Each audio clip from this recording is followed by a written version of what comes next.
What's up, everybody, and welcome back to News Dose. And yet another odd Xbox rumor hit the internet today to seemingly attempt to cause outrage for the sake of outrage. But quickly, it got shut down. Now, this is a little bit of a weird story, but if anything, I think it kind of exposed some people for how quick they jumped at the possibility to create that negative Xbox content that's just so ever popular for an easy click. Let's be honest about things. So we're going to get into that today and what happened there. And then also we got some news on the Switch Successor, as its release window reportedly has now been further narrowed down. Yeah, that could be a lot of fun, but as always, do hit those buttons below, like, subscribe, and ring that bell for more content just like this. All the YouTube stuff. But with that said, let's just go and jump right into it, starting off with Nintendo's summer plans, or maybe in this case, their lack of. This being the month of May, this is that time of the year that a lot of rumors start to appear online. Now, the reason that this happens is because we are moving into those months that we typically have E3, meaning that all of these publishers are now prepping to have big reveals and announcements for these upcoming showcases. So May really is that month that a lot of insiders start to hear different things. But apparently Nintendo has not been in a rumor mill as of yet, and this has led Andy Robinson from VGC to say he's not expecting Nintendo to do anything this June. Now, this is not a confirmation by any stretch of the means, but I thought it was at least worth talking about because, that way fans don't necessarily get their hopes up too much. I mean, if a Nintendo Direct happens next month, then great, that's awesome. But something that we have seen in recent years is that Nintendo has kind of pivoted from that usual June month.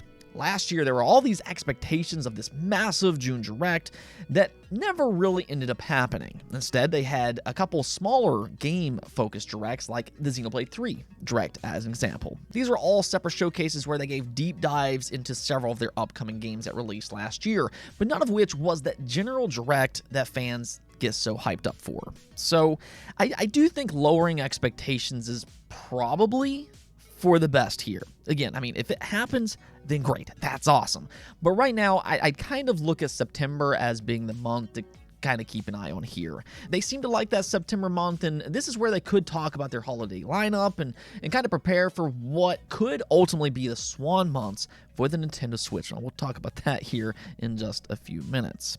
Now, next up here, though, for those craving more Street Fighter 6 action, Capcom just announced an open beta that will be available for everybody starting on May 19th through the 21st. Now, interestingly enough, this is in addition to its already available demo, but with the beta, they will be giving players the chance to try 8 different characters online across 6 different stages. Then better yet, all of this will test its cross-platform capabilities between the Xbox, PlayStation, and of course, PC. This is something that I do firmly believe needs to be in every single fighting game as it extends their life cycles. So that'll be great to see in action here. And then you'll also be able to test its character creation and the Game Center mode, where you can play classic Street Fighter games if that's something that you choose to do. Now, this beta could be used as a bit of a stress test before its official launch. That way they can kind of get a good idea as to what their servers are capable of and see if they need to improve anything before that launch. But I mean, for us fans, we just want to play the game. So if you can't wait until that official launch next month, well, you'll get your chance to try Street Fighter 6 a little bit early, starting on May 19th through the 21st, so long as their servers can handle all the incoming traffic. Now, let's go talk about this Xbox story, though, because we have seen a recent wave of negativity surge online, and a lot of times when this happens, it seems like some people just try to pile on as much as they possibly can. It's easy clickbait content, let's be honest here, and that's kind of what happened today. So basically, an ESRB Starfield rating emerged online, which revealed some juicy details that's, quite frankly, a little too graphic for this channel. You can look it up if you want to, but some fans noticed the fine print where it said that Starfield will have in-game purchases. So immediately, the story then became that Starfield will possibly include microtransactions. Some media outlets and content creators then tried to run with this story as their main headline to spread outrage. Big surprise, right? There was those cringeworthy thumbnails and titles that you so often see with this type of stuff, and you know what I'm talking about. I'm not going to name any outlets or content creators here. You know who you are and if you're guilty of this, but I'm here to add further context to the overall situation because that is very important to understand what's actually happening here.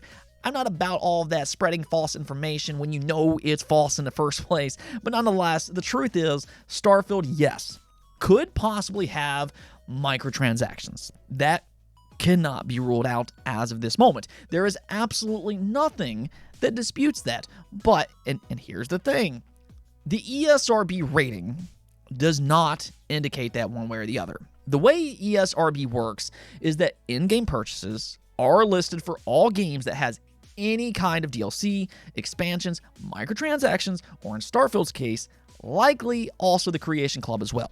So in other words, all those games that have any of this, yeah, they have this warning as well. If you look at something like Ratchet & Clank Rift Apart as an example, it has the same warning. Same thing for Horizon Forbidden West or any other game that's not known for aggressive microtransactions. So this rating in itself doesn't really tell us anything without further added context.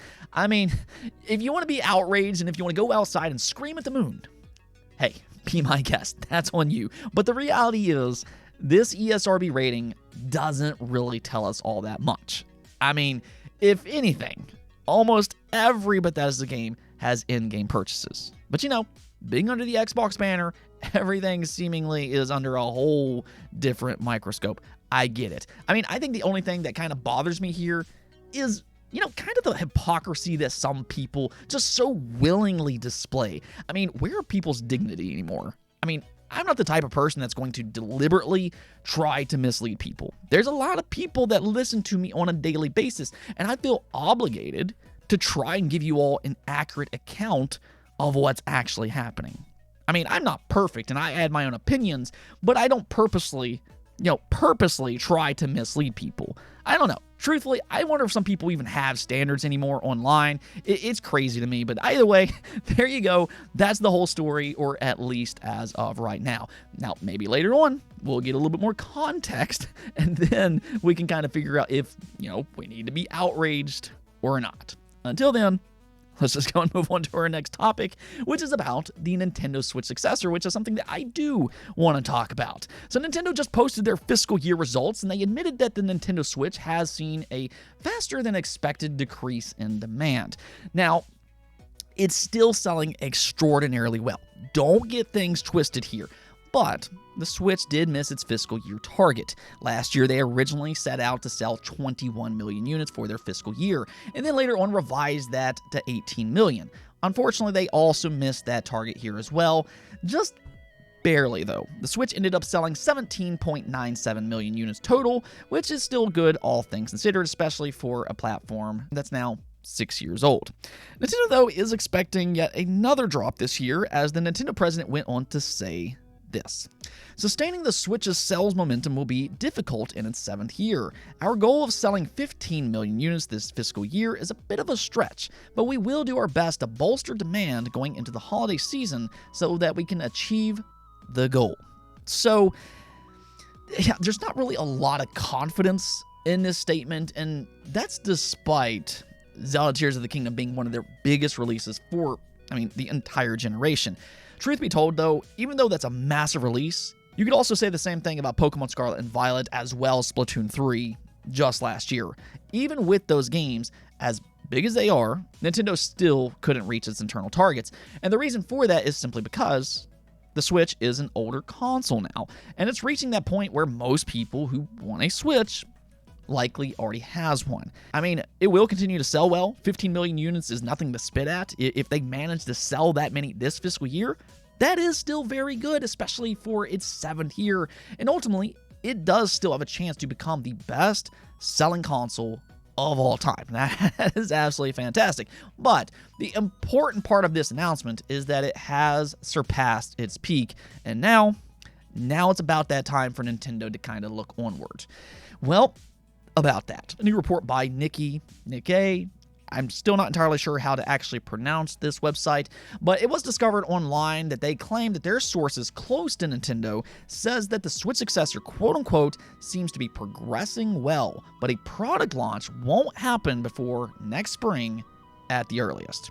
Now, Nikki has been a good source in the past, which is why we're talking about it today. They are a reputable website, so this isn't some random insider or anything like that. However, still do take this as a rumor until confirmed. It's always best to remain cautious with any kind of leak. I always like to repeat that, but I just want to make sure everybody knows that. But based on the information that we do have on hand, I think you can come up with a logical conclusion that a 2024 release does seem more than plausible by this point.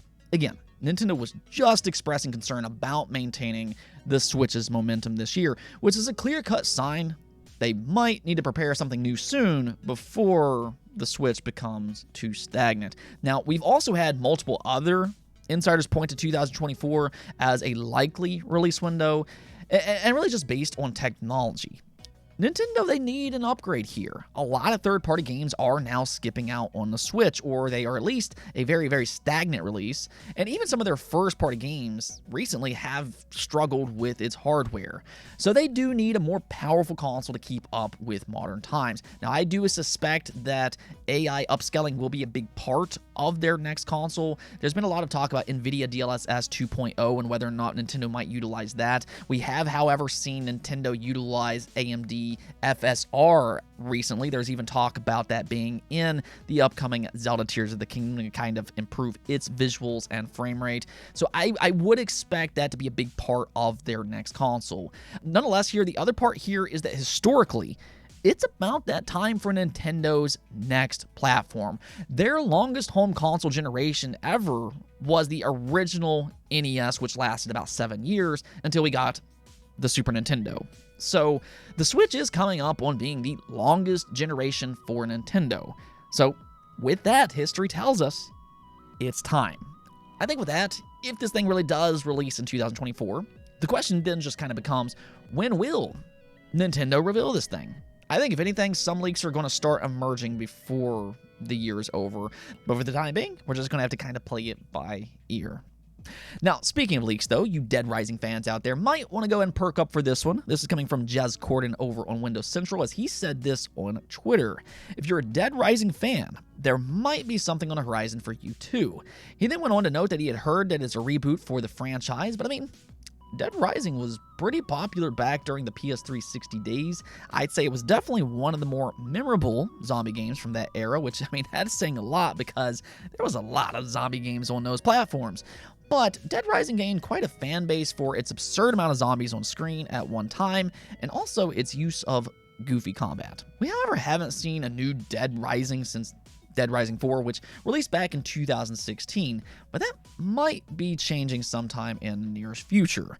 With that said, though, again, this is only a rumor for the time being. You all have heard me repeat this over and over, but let me know what you all think. Would you be interested in a new Dead Rising game? For that matter, I mean, Capcom, they've been on a roll for quite some time. I really wouldn't put it past them at all to surpass the quality of those older Dead Rising games if they really do make a new installment. Let's go and take a look at the poll of the day, though. We're asked you all, do you think the Nintendo Switch Successor will release in 2024? Of course, we just talked about this, but as you can see, you all are very, very split on this. 43% of you all said yes, while 49% of you, being the majority, actually said no. Now, some of you all mentioned that it could actually happen in 2023, and I guess we can't really rule that out either, but I think a lot of information is starting to point to 2024. I'm going to stick with that 2024 timeline for all the reasons that I mentioned before, but as long as they release this thing in at least the next 2 years, 2023 or 2024, I think that will be the smart decision here. The only thing that I kind of worry about is if Nintendo tries to do something too different. Nintendo has kind of thrown a few hints out there that they want to do something different with this next platform. But truth be told, I think most fans just really want a more powerful Switch and nothing more. I mean, as long as they don't get too crazy, it should be fine. I think really the main goal of this thing should just be a more powerful Switch, and then also backwards compatibility. If they do those two things, this thing's going to sell like hotcakes. But, you never really know when it comes to Nintendo. They're a pretty crazy company, but I'm definitely excited to see what they come up with next. And, hopefully they do keep that hybrid form factor in some shape or form with, again, backwards compatibility. Anyways, though, that's it for this episode. But if you like the video, don't forget to bell notification and subscribe button for more content just like this. Also, if you'd like to support the channel through Patreon, thank you for making this content possible. Peace out.